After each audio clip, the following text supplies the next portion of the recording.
ร่วมส่งกำลังใจให้กับหลานน้อยเยาวชนลาวเฮาก็คือสโมสร WG นาคานะที่ว่าได้เดินทางฮอดประเทศโปรตุเกสเป็นทีมฮอดกันแล้วเกียมจะลงป้องกันแชมป์รายการไอเบอร์คัพ2026นะอยู่ที่ประเทศโปรตุเกสซึ่งว่าจะเริ่มแข่งขันในมื้ออื่นเนาะ30มิถุนายน2026เป็นต้นไปเนาะหลังจากที่ว่าสร้างประวัติศาสตร์ในปี2025ที่ผ่านมาโดยการคว้าแชมป์ไปครองได้อย่างยิ่งใหญ่ล่าสุดก็ได้เดินทางฮอดประเทศโปรตุเกสเป็นทีมฮอดกันแล้วนะซึ่งว่าท่านเวียงไซวิทกุลประธานสโมสรก็ได้แสดงความมั่นใจว่าเป้าหมายในปีนี้ก็คือการป้องกันแชมป์ให้สำเร็จแต่สิ่งที่สำคัญยิ่งกว่านั้นก็คือผลการแข่งขันคือการได้เห็นนักกีฬาทุกคนเก็บเกี่ยวประสบการณ์ให้ได้หลายที่สุดเพื่อจะกลับมาพัฒนาตัวเองแบบบ่หยุดยั้งและพิสูจน์ว่าเยาวชนลาวเฮาก็มีความสามารถเทียบเท่ากับทีมชั้นนำของโลกการเป็นแชมป์เป็นเรื่องที่ยากแต่การรักษาแชมป์เป็นเรื่องที่ยากยิ่งกว่ามันคือความท้าทายที่ทัพนาคาพร้อมจะพิสูจน์ด้วยการเตรียมความพร้อมอย่างเต็มที่มีวินัยมีความสามัคคีหัวใจที่บ่ยอมแพ้ประธานสโมสร WG นาคากล่าวอีกว่าถ้าทุกคนร่วมใจกันดิ้นเพื่อทีมเพื่อสโมสรและเพื่อประเทศชาติผลสำเร็จจะเกิดขึ้นได้บ่ว่าผลการแข่งขันจะออกมาเป็นแบบใดก็ตามสิ่งที่สำคัญคือการสร้างแรงบันดาลใจให้แก่เยาวชนลาวเฮาและยกระดับวงการบาสเตะเยาวชนลาวให้ก้าวสู่สากลนี่ก็เป็นบทกล่าวของท่านเวียงไซวิทกุลที่ว่าให้สัมภาษณ์ก่อนการแข่งขันจะเริ่มต้นขึ้นนะส่วนรายการนี้เนาะจัดขึ้นอยู่ที่ประเทศโปรตุเกสในเมืองเอสโตริลซึ่งจะแข่งขันในระหว่างวันที่29มิถุนายน55กรกฎาคม2026เนาะซึ่งว่าทีมล้านน้อยเยาวชนลาวเฮามีนัดแข่งขันในมื้ออื่นเนาะ30มิถุนายนซึ่งว่ารายการนี้มีถึง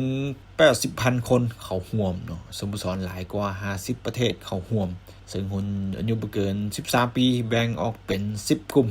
A หา J รวมทั้งหมดมี46ทีมจาก17ประเทศทั่วโลกนะซึ่งว่า WG นาคาถูกจัดอยู่ในกลุ่ม A รวมกับทีมชั้นนำในหลายประเทศบ่ว่าจะเป็นทางด้าน CF Belenenses เนาะ A ทีมจากโปรตุเกส Academia Ancotão ทีมจากโปรตุเกส GDS Cascais ทีมจากโปรตุเกสและก็อีกหนึ่งทีมเป็นทีม NK Bumamaraซักเดอร์นะเป็นทีมจากโครอาเซียนะซึ่งวันนาทมิตรนะทีม WG นะคะจะพบกับทางด้านเบลเดนเนเซ่นะทีมจากเจ้าภาพเนาะซึ่งว่าจะเริ่มแข่งขันในมื้ออื่นเนาะ30มิถุนายน2026เป็นต้นไปนะเวลาในประเทศลาวเฮาก็ 14:30 นาทีซึ่งว่ารายละเอียดตารางการแข่งขันมันเบิ่งในรูปกันเลยเนาะซึ่งว่าเวลาแข่งขันเพิ่นจะมีการแข่งขันถึง2ตั้งด้วยกันตั้งละ25นาทีรวมทั้งหมดเป็น50นาทีต่อนัดซึ่งว่าเป็นรายการพิเศษนะเป็นแข่งขันแบบ11คนนะ11ปะทะ11ซึ่งว่าแต่ละทีมสามารถส่งนักเตะอายุเกิน1ปีได้สูงสุดถึง3คนซึ่งในทีมเฮาก็มีอยู่3คนด้วยกันที่ว่าอายุเกินนะ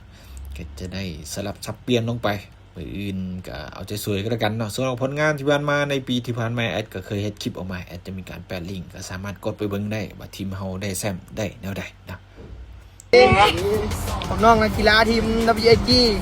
ที่จะเดินทางไปแข่งขันที่โปรตุเกสฝากของซุปของเชียร์ฝากเชียร์แล้วก็ฝากซื้ออุดหนุน